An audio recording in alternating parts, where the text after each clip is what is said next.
Shalom jemaat saat teduh. Ayo kita beriman sama Tuhan. Sudah cukup kita merasa down kalau ada di sini yang lagi feeling low, aduh, mengasihani diri sendiri, lalu nangis sendiri. Ini sudah bukan waktunya.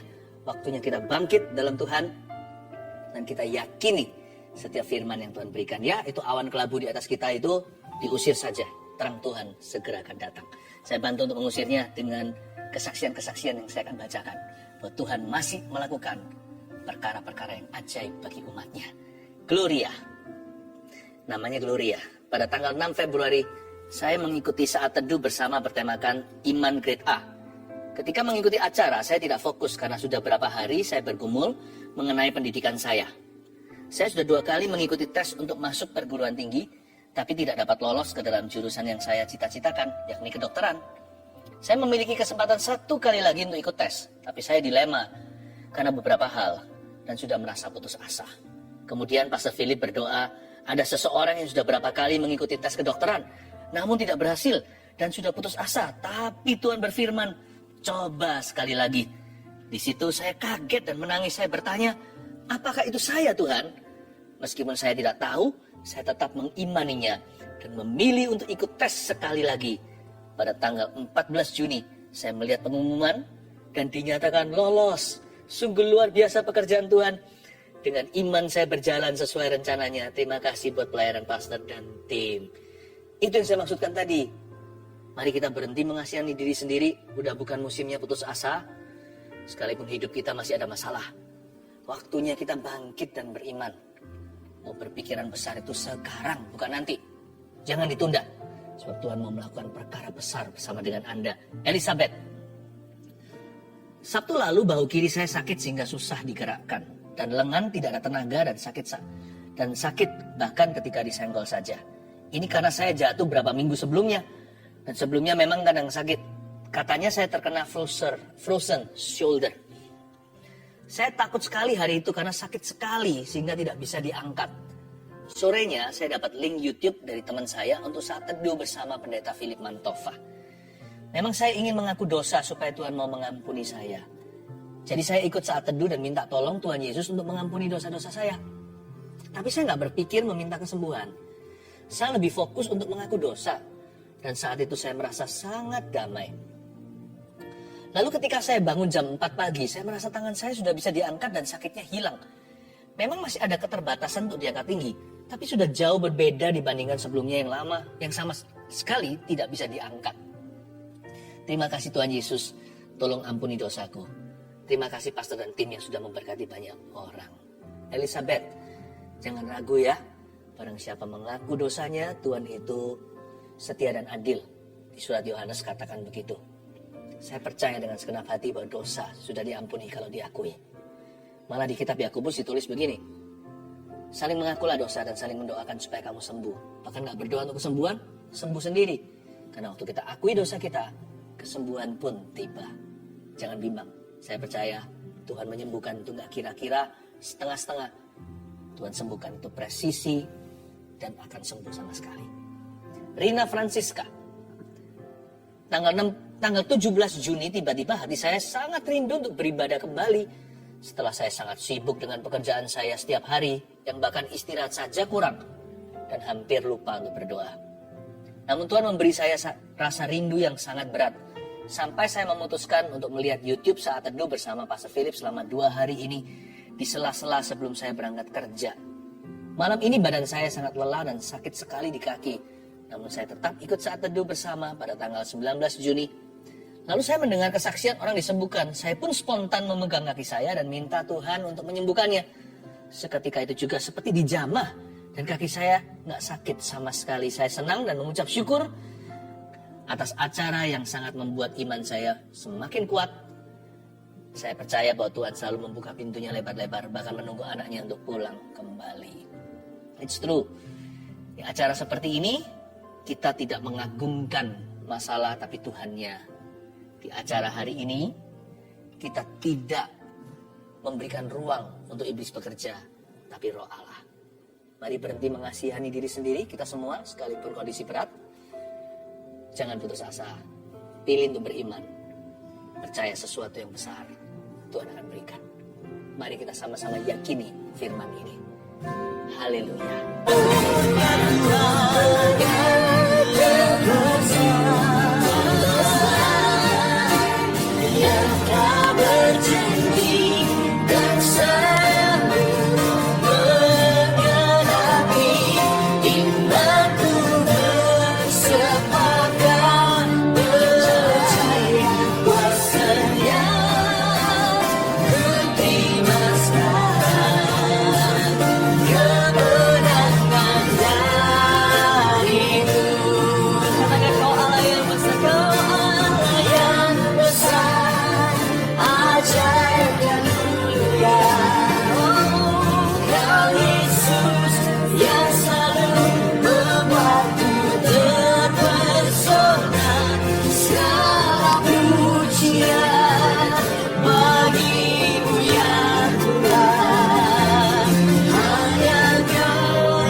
Katakan Kau Allah yang besar, Kau Allah yang besar, ajaib dan mulia. Kau Yesus yang selalu membuatku terpesona. Segala pujian bagimu ya Tuhan, hanya Kau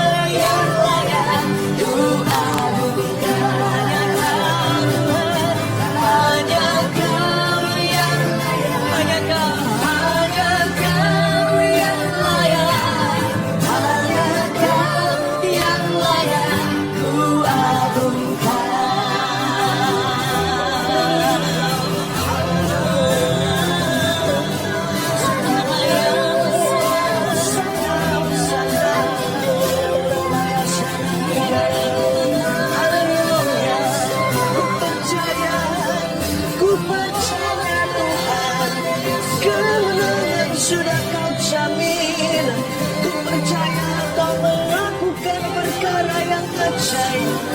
ku berkah besar.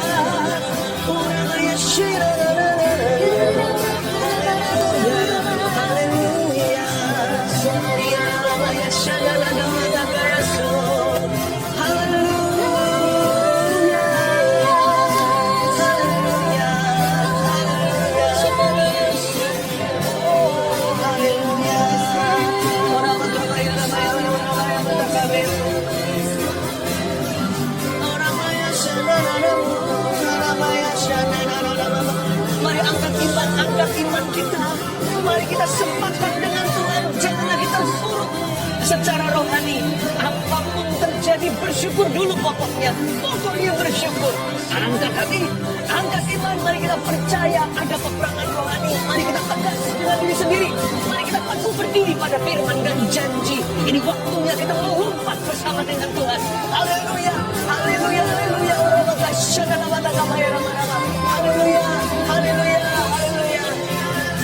Sebab Kau besar, perbuatanmu ajaib, tiada seperti Engkau, tiada seperti Engkau, tiada seperti-Mu, tiada seperti Engkau, tiada seperti Kau Tuhan Yesus, tiada seperti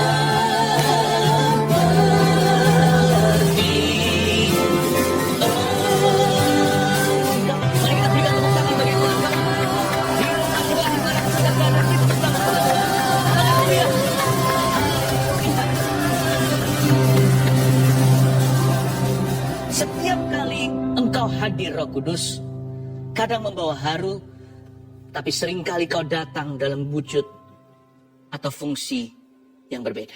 Engkau datang untuk setrum kami dengan iman dari sorga. Hamba bisa merasakannya ya Tuhan Yesus, Kau besar di tempat ini.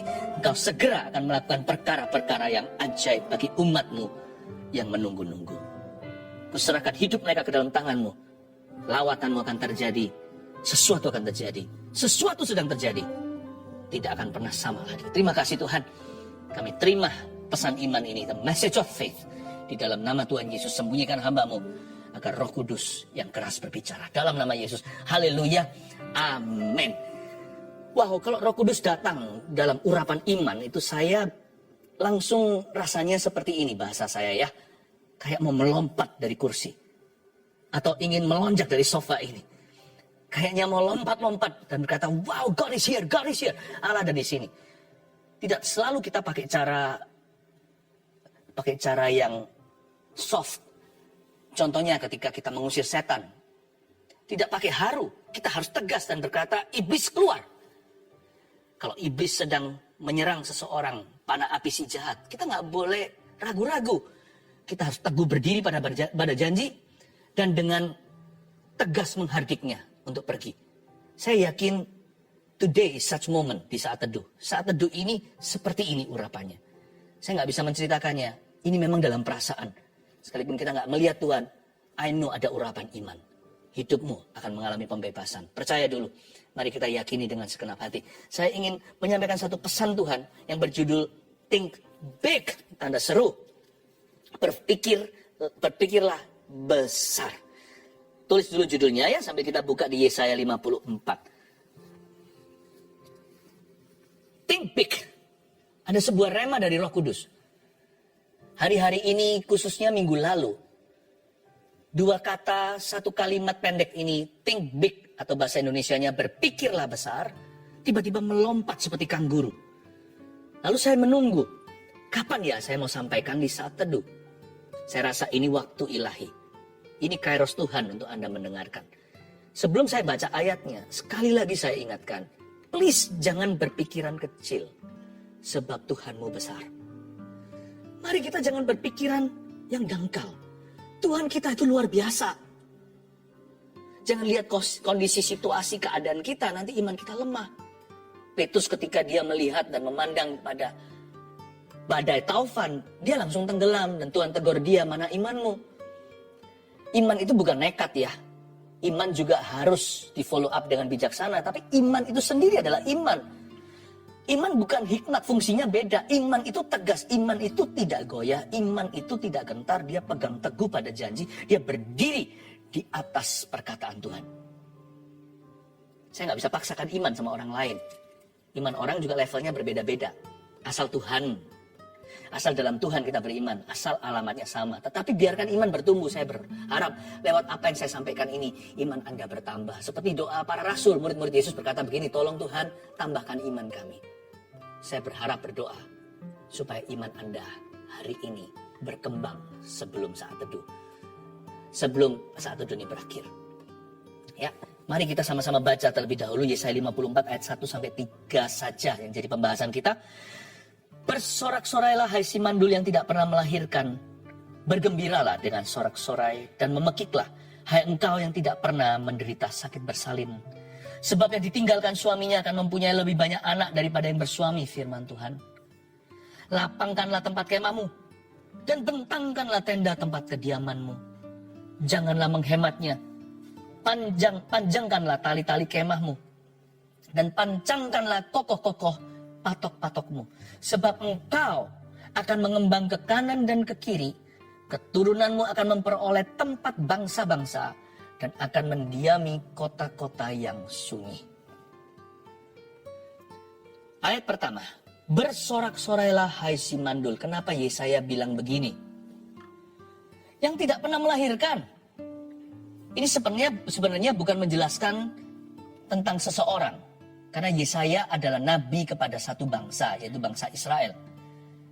Jadi Yesaya sedang menceritakan kondisi mereka saat itu. Nggak banyak beda dengan kondisi dunia saat ini.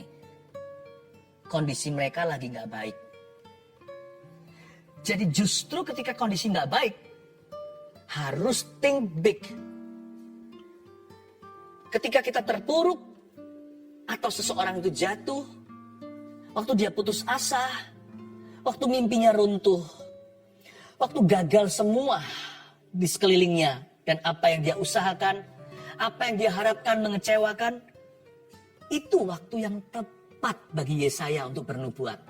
Berpikirlah besar, hai bangsa pilihan Allah. Yesaya ini ditulis di kurun waktu yang sangat buruk dalam sejarah Israel. Ya. Tentu dia juga pernah mengalami masa-masa raja secara jaya seperti Hizkia.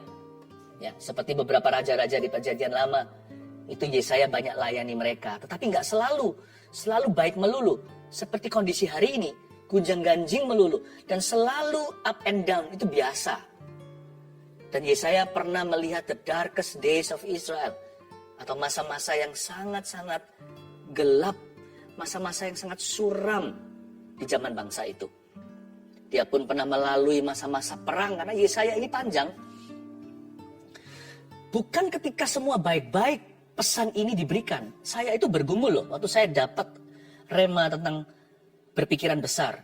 Yang saya kasih judul dalam bahasa Inggrisnya dulu, Think Big itu. Saya dapatnya itu minggu lalu. Saya pikir gini, apakah tepat ya saya sampaikan? Lalu tiba-tiba Roh Kudus ingatkan saya satu ayat. Hingga saya bertobat. Pikiran-pikiran manusia itu harus saya tinggalkan kalau saya mau melihat perkara-perkara yang ajaib dari Tuhan. Saya nggak boleh menjadi penghalang atau bottleneckmu. Saya harus menjadi saluran berkat. Tuhan ngomong begini sama saya lewat satu ayat itu diingatkan. Baik tidak baik waktunya. Beritakan firman. Tugas saya itu hanya kabel saja. Saya hanya saluran. Jadi saya sampaikan kepada Anda, Tuhan mau Anda dengarkan. Think big saudara, berpikirlah besar. Sama seperti Yesaya, seperti ada sesuatu yang melompat di dalam dadanya. Sampai-sampai dia nggak tahan, dia berteriak. Bisakah Anda merasakan ayat 1 ini adalah jeritan? Jeritan seorang nabi, bersorak-sorailah hai si mandul. Seperti saya barusan bicara sama Anda. Think big, keluarga saat teduh. Berpikirlah yang besar. Kalau bahasa Yesaya, bersorak-sorailah hai si mandul yang gak pernah melahirkan. Yesaya berkata gini, ini zaman mandulnya, ini waktu mandulnya. Bangsa ini secara rohani, secara ekonomi, secara segala. Mereka tidak pernah melahirkan.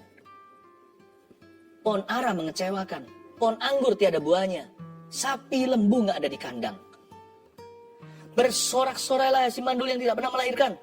Bergembiralah dengan sorak-sorai dan memekiklah, hai engkau yang tidak pernah menderita sakit bersalin. Orang-orang yang menunggu breakthrough, namun breakthrough tidak pernah menunggu mereka. Yesaya berkata, bergembiralah. Saya kasih definisinya think big atau berpikiran yang besar. Itu seperti apa? Saya kasih 3 poin sederhana. Yang pertama catatlah, harus dimulai dengan sikap hati yang benar. Sikap hati yang benar itu nggak lemah. Aduh, sikap hati yang benar melulu. Sikap hati benar itu kan kasih kan, Pastor? Kan damai, sukacita. Apaan itu? Kita itu butuh apa? Kita itu butuh berani sekarang. Kita itu butuh... Iya.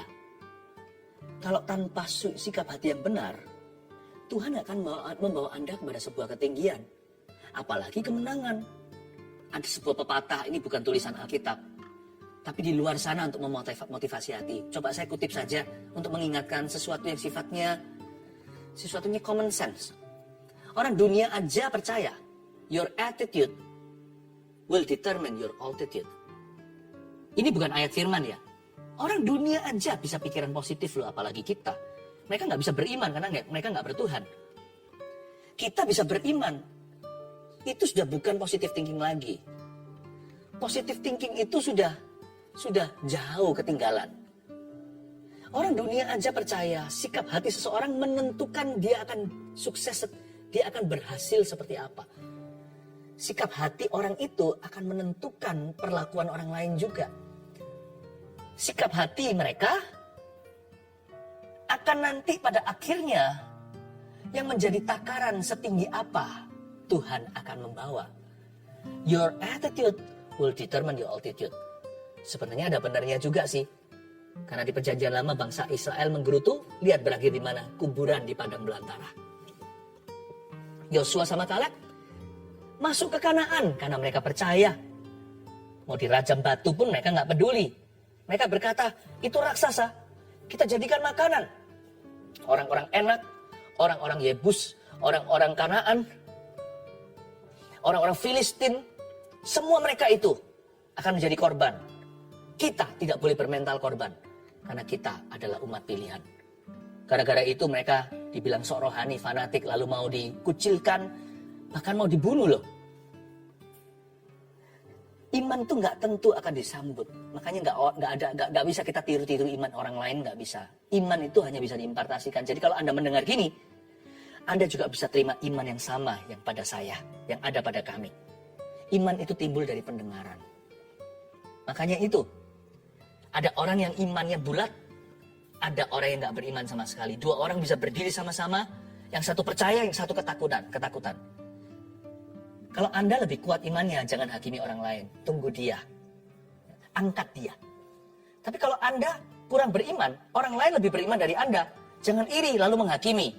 Lalu berkata, kamu sok-sok percaya, nekat kamu dan sebagainya. Jangan begitu. Malah justru jadikan iman orang itu inspirasi. Agar Anda bisa naik lebih tinggi sebagai anak tangga Anda untuk percaya kepada Tuhan. Dimulai dengan sikap hati yang benar dulu. Di ayat 1a, bersorak-sorailah hai semandul. Ada kata bergembiralah. Lalu dengan sorak-sorai. Lalu memekiklah. The best attitude, saya beritahu ya, is the attitude of praise.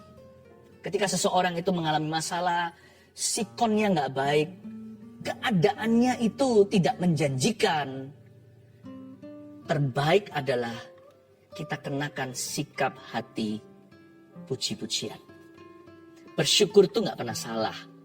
Sikap hati yang benar. Attitude of praise. Dengan demikian, kita mengagungkan Tuhan. Bukan masalahnya. Yang kita besarkan adalah Tuhan Yesus. Attitude of praise is the best. Ingat Paulus ketika di penjara dengan Silas? Apa yang terjadi? Ketika dia berada di balik jeruji bui, dia memuji. Attitude of praise. You can praise the Lord in good times and in bad times.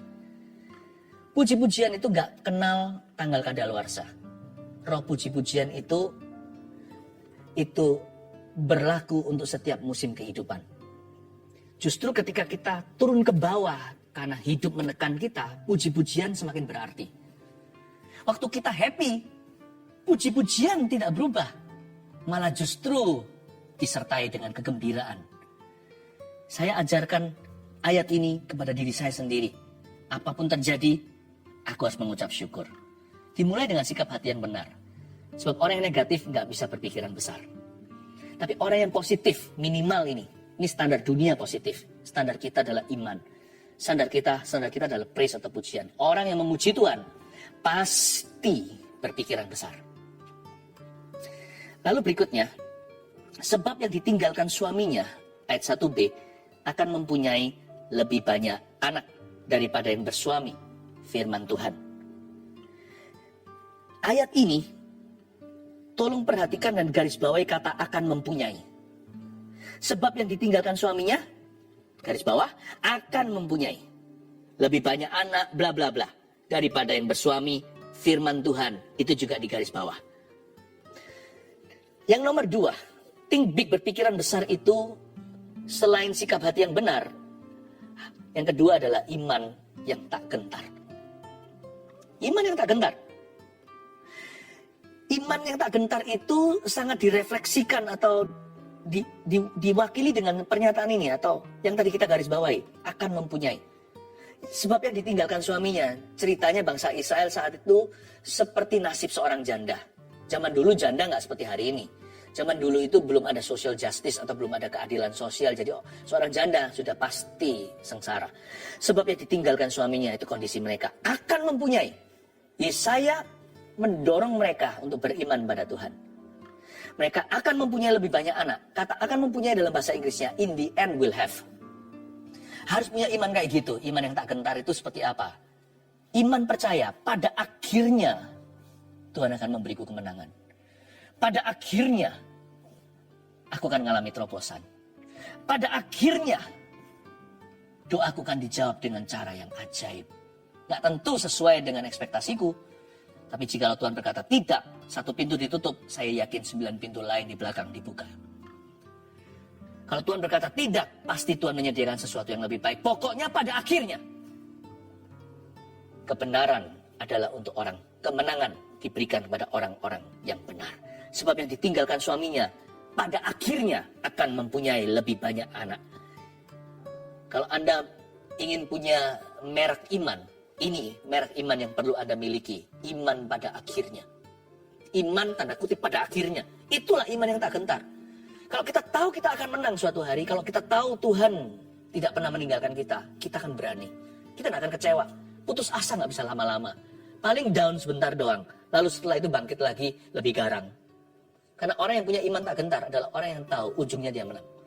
Bukankah Roma 8 berkata, bahkan maut pun tidak bisa memisahkan kita. Siapa sih yang bisa memisahkan kita dari kasih Kristus? Tidak tentu semua yang aku inginkan dikasih. Tidak tentu. Tetapi bukankah ayat firman Tuhan di Roma 8 yang saya singgung tadi, itu sendiri tertulis begini. Bukankah kita semua adalah lebih dari pemenang? Di perikop yang sama, tidak ada yang bisa memisahkan kita dari kasih Kristus. Kita ini lebih dari pemenang. Nggak usah jauh-jauh. Yang Tuhan berikan di depan, bukan di belakang loh ya, tunggu kita setia. Tuhan udah kasih kita dari sono-sononya untuk kita percaya pada Tuhan. Tuhan kasih kita Roh Kudus. Itu dikasih Roh Kudus, itu suatu garansi atau jaminan yang pasti. Itu jaminan mutu yang sudah nggak perlu kita ragu. Sorga nggak punya retur policy, ya, refund policy atau barang kembali.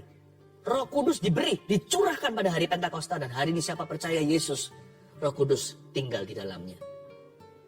Itu sendiri suatu jaminan yang luar biasa. Bahwa you and I, Anda dan saya, pasti akan menjadi seperti firman katakan, lebih dari pemenang. Siapa sih bisa pisahkan kita dari kasih Kristus? Maut pun gak mampu. Semua malaikat di sorga atau roh jahat di neraka, tidak ada yang bisa memisahkan kita dari kasih Tuhan. Jadi orang yang punya iman yang tak gentar bisa berpikir besar. Orang yang takut-takut dan punya roh pecundang karena ketakutan adalah roh jahat. Bukankah di Roma 8 sendiri, saya referensi terus ke situ ya. Kamu tidak lagi menerima roh yang membuatmu menjadi ketakutan. Saya yakin yang dimaksudkan oleh Paulus bukan Roh Kudus. Tapi kamu menerima roh Allah yang karenanya kamu dapat menyebut Tuhan, karenanya kamu dapat berseru, ya Aba, ya Bapa. Nah, itu baru Roh Kudus. Kamu tidak lagi diperbudak atau menerima roh yang menjadikan kamu takut lagi.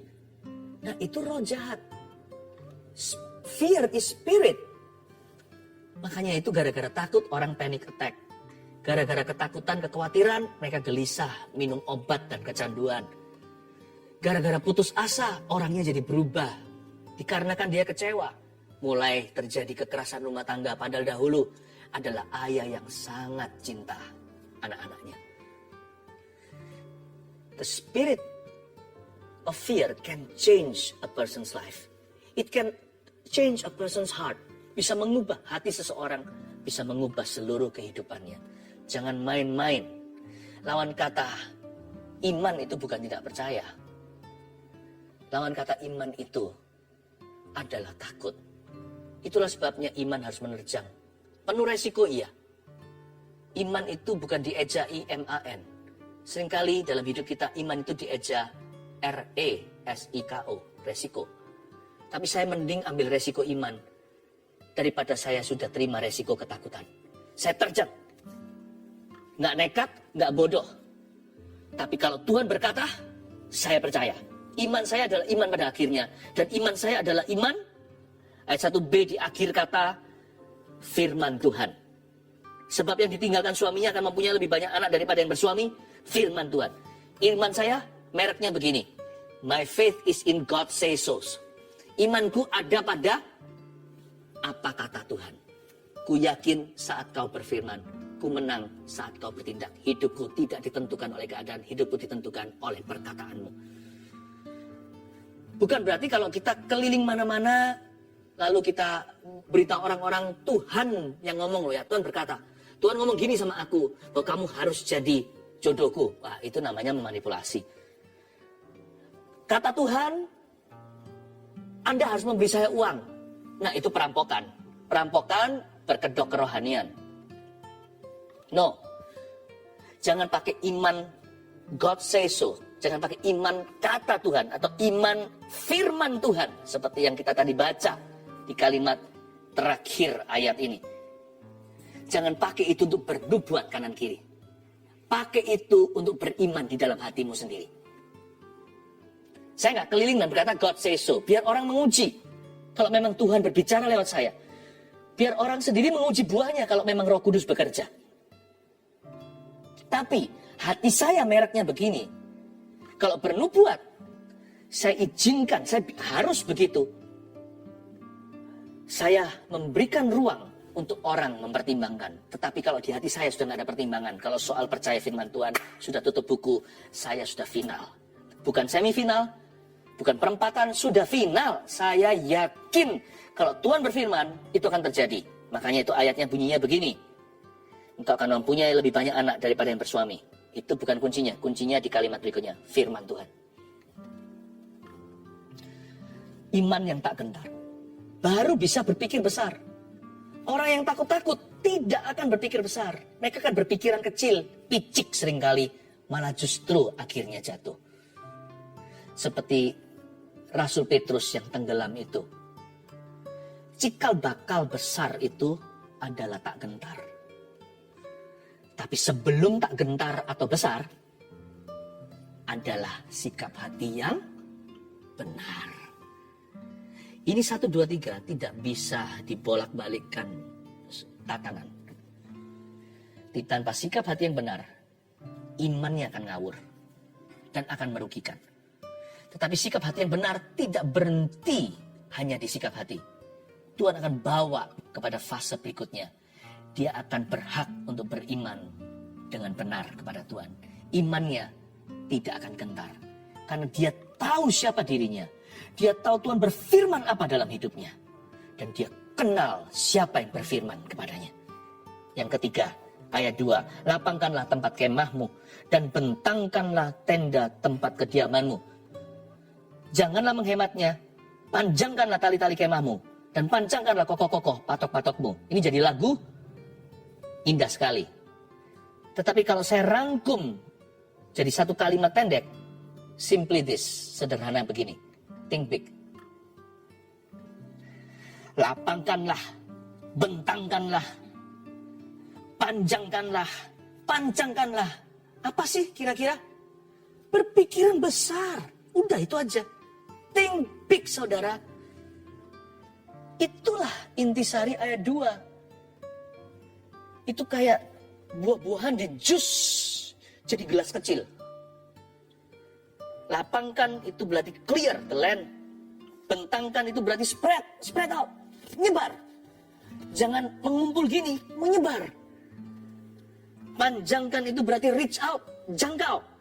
Panjangkan itu berarti penetrasi, deeper. Saya rangkum jadi satu boosternya ini. Think big, berpikiran besarlah. Atau berpikirlah yang besar. Yang ketiga, tulis ini, visi yang benar dan besar. Coba dicek lagi, visi Anda apa? Visi kita harus benar dan besar. Dua-dua, kenapa saya nggak tulis hanya besar? Waktu saya siapkan PowerPoint ini untuk Anda hari ini, saya tulis visi yang besar, lalu Roh Kudus koreksi dan beritahu, kayak ada sesuatu nggak serp di hati saya, nggak bisa saya kasih ke tim dulu, untuk supaya untuk bisa jadi PowerPoint yang Anda bisa dengan mudah catat. Apa ya, kok rasanya belum pas itu. Sampai saya tulis kalimat lengkapnya, bukan hanya visi yang besar, visi yang benar dan besar. Begini loh, ada orang yang punya visi yang besar tapi nggak benar. Nggak benar. Menara Babel itu ambisius sekali. Dia bangun ke atas itu sampai pencakar langit, itu betul-betul tercakar langitnya itu sampai ke gerbang sorga. Kira-kira begitu ceritanya. Mereka mau bangun sesuatu yang besar, tapi nggak benar. Kenapa? Karena Tuhan jelas-jelas bilang gini sama Nuh. Ini kan setelah air bah. Survivor itu nanti dari Nuh, istri, 3 anak, dan 3 menantunya, lahirlah bangsa-bangsa dunia. Bumi dipopulasi. Dan dengan jelas Tuhan berkata di awal-awal kitab Kejadian. Setelah cerita air bah, Tuhan berfirman begini sama Nuh. Menyebarlah, spread out. Bentangkan, lapangkan. Bukan ngumpul jadi satu. Tapi menyebar kemana-mana. Dan populasi bumi. Dan penuhilah bumi ini dengan keturunanmu. Visinya besar, salah arah saudara. Mereka melawan kehendak Tuhan. Tuhan bilang go, mereka stay. Ya, nanti ada orang yang dibilang sama Tuhan stay, berdiam dan ketahuilah bahwa aku adalah Allah. Seperti Tuhan bilang gini sama rasul-rasul, murid-murid Yesus setelah Yesus naik ke sorga. Jangan kemana-mana sampai Roh Kudus dicurahkan, tinggal di Yerusalem. Kalau mereka keliaran, mereka salah di depan Tuhan. Jangan salah kaprah sama Tuhan. Visi kita itu kenapa kadang-kadang kita bertanya, kok nggak direstui, nggak disertai? Mungkin visi kita besar, ambisius, kayaknya iman. Tapi kalau dicek sampai ke akarnya, ternyata salah arah dan melawan kehendak Tuhan. Visi jangan hanya besar, tapi harus benar. Boleh bangun sesuatu, boleh kita beli sesuatu, boleh kita mengembangkan, boleh. Tetapi pastikan motivasi kita, our underlying motivasi hati kita itu harus beres dulu. Tapi ada orang yang punya visi yang benar, tapi kecil. Jangan berpikiran kecil. Tuhanmu besar, visinya benar, tapi nggak besar. Kelihatannya cinta Tuhan, tapi pesimis itu orangnya. Ya terserah. Ya gimana, nggak ada goal, nggak ada tujuan, tidak ada dorongan, tidak ada rancangan, tidak punya rencana. Padahal Tuhan berkata, serahkan rencanamu maka terlaksanalah perbuatanmu. Kita harus punya rencana, nanti perbuatan itu Tuhan yang akan kokohkan. Jadi jangan seperti orang-orang di Menara Babel. Karena itu visimu harus benar dan besar. Ya, ada orang yang sudah bagus nih, tapi dia juga tidak punya suatu keberanian untuk menantang dirinya sendiri. Nanti jangan-jangan seperti orang yang punya satu talenta, dia nggak salah loh dia simpan di bawah tanah, kan dia nggak curi atau korupsi. Setelah tuannya datang kan dikembalikan utuh, tapi Tuhan berkata, kenapa visimu dangkal? Seumur hidupmu kamu tidak berbuat apa-apa untuk aku. Apakah mau kamu naik ke sorga suatu hari tangan hampa? Memang Tuhan mati supaya kita masuk ke sorga. Tapi Tuhan tidak membuat kita hidup supaya kita saja yang masuk sorga. Atau supaya pas-pasan yang penting bertahan. Siapa bilang? Tuhan punya rencana yang besar atas hidup kita. Jangan hanya jadi orang benar, miliki visi yang besar. Yang terakhir ayat 3, sebab engkau akan mengembang ke kanan dan ke kiri. Keturunanmu akan memperoleh tempat bangsa-bangsa dan akan mendiami kota-kota yang sunyi. Saya suka ini. Yang dikembangkan oleh Tuhan bukanlah bisnis, bukan pelayanan, bukan pekerjaannya, bukan keuangannya. Yang dikembangkan apa? Baca sekali lagi, sebab engkau akan tetap mengembang ke kanan dan ke kiri. Tuhan tidak pernah berjanji memberi kita sesuatu yang besar. Tuhan akan memperbesar kapasitas kita untuk percaya dulu. Memperbesar hati kita. Sebab engkau bukan apa yang kau kerjakan. Bukan pekerjaanmu, bukan situasi hidupmu, sebab engkau yang akan mengembang ke kiri dan ke kanan. Tuhan tidak perlu mempersiapkan berkat untuk Anda dan saya. Berkat itu ada, sebagaimana kutuk pun ada. Yang Tuhan persiapkan adalah Anda dan saya. Tuhan tidak mempersiapkan berkat untuk kita, Tuhan mempersiapkan kita untuk berkat itu. Kadang-kadang saya bertanya, kenapa saya masih keliling di padang gurun ini? Mungkin proses Tuhan belum selesai di dalam hidupku. Saya perlu bersabar dulu. Karena Tuhan yang paling mengenal diri saya lebih daripada saya mengenal diri sendiri. Kalau Tuhan merasa saya belum wisuda, ya belajarlah untuk menangkap kehendak Allah. Belajar bersabar, tetap beriman. Saya yakin kok, Tuhan tidak perlu diburu-buru. Tuhan tahu waktunya mengeluarkan saya dari sebuah permasalahan. Mengeluarkan Anda juga. Yang penting pokoknya kita berkembang. Kalau Tuhan rasa persoalan ini akan menghabiskan kedagingan saya, terserah Tuhan, biarkan kehendaknya yang jadi. Kalau Tuhan merasa saya kurang rendah hati, biar Tuhan proses saya hari ini. Kalau Tuhan merasa saya ini masih banyak bergantung dengan hal-hal yang duniawi, biar Tuhan lewat kejadian ini mengajari saya untuk lebih beriman. Sebab Tuhan punya satu agenda, mengembangkan aku ke kiri dan ke kanan, supaya keturunanku memperoleh tempat bangsa-bangsa dan mendiami kota-kota yang sunyi. God wants to make me ready for the blessing. Tuhan mau membuat saya siap untuk berkat itu. Tuhan tidak perlu mempersiapkan berkat, karena berkat itu sudah ada di situ. 1, 2, 3, think big. Atau berpikiran besar itu, nomor 1 adalah dimulai dengan sikap hati yang benar. Attitude of praise. Sikap hati yang memuji Tuhan, gak pernah salah, saudara. Yang kedua, iman yang tak gentar. Kalau kita bisa lihat endingnya, percaya dulu di sini. Tuhan sudah bayar di depan loh. Mati di Kalvari, kasih Roh Kudus lagi. Yakinlah bahwa kita memang akan menjadi lebih dari pemenang. Dan kalau Tuhan sudah berfirman dalam hidupmu, kenali siapa yang berfirman kepadamu. Pegang teguh, hai Abraham, Abrahamku, kata Yesus hari ini kepada kita semua. Percayalah, hai Bapak segala bangsa-bangsa, sekalipun anak satu pun belum punya.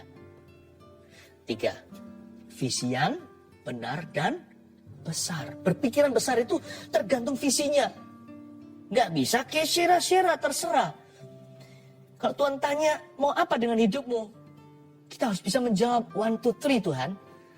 Aku ingin kau pakai visi saya terbesar dalam hidup saya. Saya tahu saya hidup untuk itu. Sampai mati saya berdoa supaya tetap setia. Mendirikan 1000 gereja lokal yang kuat. Dengan 1 juta murid Kristus, itu misi hidup saya. Dan menjadi misi hidup banyak orang bersama dengan kami hari ini. Saya yakin Anda juga punya visi. Jangan kecil-kecil ya. Terlalu kecil itu visi manusia. Visi yang besar. Jangan takut besar visinya. Kalau Anda sudah punya sikap hati yang benar, saya yakin besar pun tidak terlalu besar untuk Tuhan. Sebab Tuhan sanggup melakukan segala perkara. Lapangkanlah tempat kemahmu, bentangkan tenda kediamanmu. Jangan menghemat, panjangkan talinya dan panjangkan kokoh patokmu. Dengan nubuatan ini, sebab kau kan mengembang ke kanan ke kiri, keturunanmu kan memperoleh bangsa-bangsa dan mendiami kota-kota sunyi. Siapkanlah dirimu. Saya tergerak melakukan sesuatu. Saya minta agar Anda menuliskan visi hidupmu apa. Saya percaya Tuhan sudah berfirman, pasti hati Anda ada inspirasi. Simple aja kalau Anda tidak tahu pasti. Sesuatu yang umum juga jadi. Tuliskan, masukkan ke sini. Saya mau mendoakan visi hidup Anda. Dengan catatan, dengan nurani yang baik Anda menuliskannya. Ya. Kalau kita tulis gini, oh saya mau jadi orang yang paling sukses di seluruh dunia, itu angan-angan. Oh saya mau jadi orang yang begini-begini, itu hawa nafsu. Kok tahu bedanya gimana? Gampang. Segala sesuatu yang kita cita-citakan, itu harus dalam terang kasih Tuhan untuk mengasihimu Yesus. Lalu jangan sedikit angkanya. Saya nggak bicara soal uang. Saya bicara tentang size iman. Saya minta kepada Anda untuk menuliskannya. Sebentar lagi saya akan tumpang tangan. Dan saya akan mendoakan dan memberkati dengan iman di dalam nama Yesus. Atas visi keluarga saat teduh. Tuliskan visimu. Visi saya adalah. Pastikan jangan terlalu kecil ya. Visi yang benar namun besar. Visi yang betul nan luar biasa. Tuliskanlah sekarang. Saya kasih waktu musik main dengan perlahan. Saya berikan waktu berapa menit ke depan. Come on. Dirimu.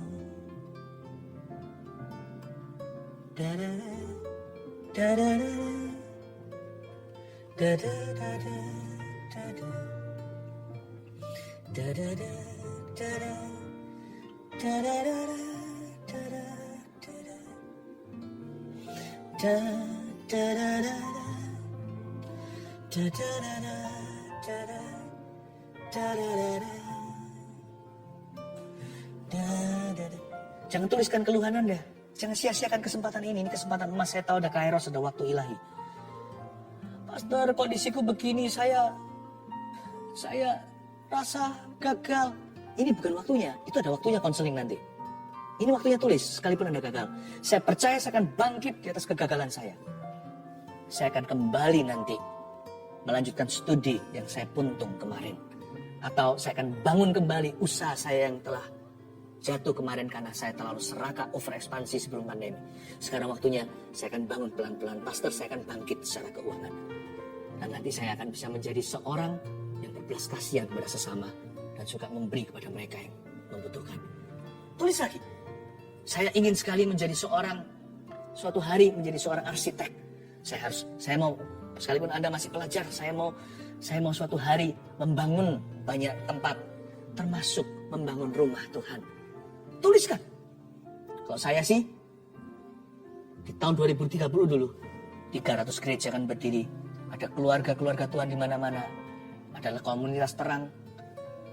Ada rumput pengembalaan untuk jiwa-jiwa anak kecil, orang muda, orang tua mendapat mimpi, penglihatan, dan nubuatan. Apa visimu? Tuliskan. Haleluya. Kalau sudah, sambil saya terus tunggu tentunya, saya sekarang tumpang tangan dulu. Ulurkan tanganmu ke depan jikalau Anda sudah selesai menuliskan. Terima kasih Tuhan. Tuhan berkati ya Tuhan setiap visi umat Tuhan di dalam nama Yesus. Yang ibu rumah tangga berkata, aku mau anak-anakku jadi orang-orang yang takut akan Tuhan. Itu pun visi yang besar. Mungkin anak-anaknya sekarang nakal atau anaknya masih kecil. Dia belum melihat masa depannya. Tapi ibu ini sudah bersyafaat dan berdoa, Tuhan, aku serahkan anak-anakku sebagai hamba-hamba Tuhan. Sesuai bidang yang Tuhan pilih. Mungkin ada beberapa anak, salah satunya jadi hamba Tuhan 100% di dalam bidangnya. Tetapi yang lainnya hamba Tuhan sepenuh hati. Tuhan, aku berdoa kepadamu. Ayo sampaikan semuanya. Di dalam nama Yesus, Tuhan Yesus, urapi visi keluarga Saat Teduh.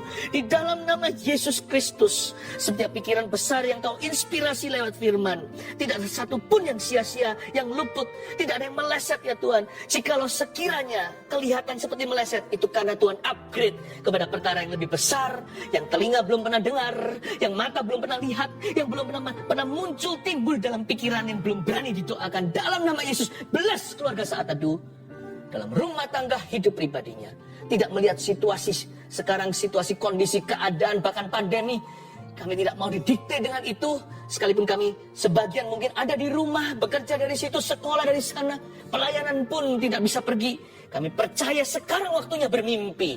Now it's time to dream big. Di dalam nama Yesus Kristus, angkat Tuhan, biar hari ini Saat Teduh seperti suara Yesaya kepada umat Israel zaman itu. Dalam nama Yesus Kristus, letakkan tanganmu. Haleluya. Terima kasih Tuhan, terpujilah namamu. Terima kasih Tuhan. Haleluya. Saya berdoa agar semua orang-orang yang hari-hari ini terjangkit dengan COVID-19, khususnya di kota-kota besar seperti Jakarta, Surabaya, saya berdoa agar Anda sembuh dalam nama Yesus Kristus. Tuhan, biarkan penyakit ini tidak mendatangkan maut kali ini bagi orang-orang yang mengalami lembah demikian. Berikan kekuatan, keteguhan, jagai organ-organ dalamnya. Ya Tuhan, dari atas kepala hingga bawah kaki kau urapi. Dengan iman aku tengking di dalam nama Yesus, virus ini harus mati di tubuh itu. Tidak boleh lama-lama di situ. Sebagian nanti akan tes lagi dan negatif. Itu bukan karena positif yang palsu ketika dites yang lalu, tapi karena Tuhan membuat Anda sembuh di dalam nama Yesus. I pray for miraculous healing, untuk instant healing, untuk kesembuhan yang instan pula, sekalipun ada orang-orang yang lain akan mengalami kesembuhan secara progresif. Namun ada karunia kesembuhan yang kau berikan ya Tuhan. Hamba minta kau tambahkan ya Tuhan, kepada pasien COVID yang sekarang menyaksikan ini atau keluarganya. Di dalam nama Yesus, I pray for your miraculous divine healing. Kesembuhan secara instan, kesembuhan ilahi. Mujizat itu kau beri di dalam nama Yesus. Kali ini, jangan biarkan penyakit ini mendatangkan maut. di dalam nama Tuhan Yesus Kristus. Tuhan berkati ya Tuhan. Ada orang-orang yang bahkan lidahnya, saya melihat kok lidahnya itu seperti putih-putih, seperti salju, bukan sariawan sih, saya nggak tahu itu apa. Penyakit di dalam rongga mulut ini, banyak di antara Anda yang mengalami kesembuhan. Salah satunya, kecaplah dan lihatlah betapa baiknya Tuhan itu. Ada perasa yang hilang. Saya nggak yakin, nggak tahu pasti itu karena corona atau bukan. Pokoknya your taste buds atau indera perasa Anda sedang sakit. Dan Tuhan sembuhkan sekarang mulai sejak saat teduh ini di dalam nama Tuhan Yesus Kristus. Ada seorang guru, Roh Kudus katakan begini, ada seorang guru. Saya tidak tahu apakah Anda masih bekerja atau Anda sudah berhenti atau di PHK. Tetapi ada satu orang teacher yang mengalami goncangan jiwa karena sesuatu terjadi di dalam hidupmu. Tuhan sembuhkan penyakit-penyakit stres di antara para keluarga saat teduh. Tak terkecuali guru ini. Saya tidak tahu penyakit stres apa, tapi Roh Kudus bicara jelas goncangan jiwa yang disembuhkan. Goncangan jiwa, receive healing di dalam nama Yesus. Mari kita angkat tangan kita. Sebab Engkau kan mengembang ke kanan, ke kiri, ketujuanmu kan memperoleh bangsa-bangsa dan mendiami kota-kota sunyi. Siapkanlah dirimu. You will say that I will not be Holy Spirit. Kau akan mengembang ke kanan, ke kiri. Aku kan memperoleh bangsa-bangsa dan mendiami kota-kota sunyi. Ku siapkan dirimu. Sebab kami kan menang sama-sama. Sebab kami akan mengembang ke kanan, ke kiri. Keturunanku dan keturunanku akan memperoleh bangsa-bangsa dan mendiami kota-kota sunyi. Ku siapkan diriku, ku siapkan diriku, ku siapkan diriku. Kita terima doa berkat dulu, lalu kita memuji-muji Tuhan dalam satu lagu lagi. Terimalah berkat atas setiap visi dan mimpi yang dari Tuhan, yang keluar dari hati yang bersih. Jadilah benar, jadilah besar. Allah Bapa, Putra, Roh Kudus, restu dan mengasihi serta menyertai. Dalam nama Yesus, amin.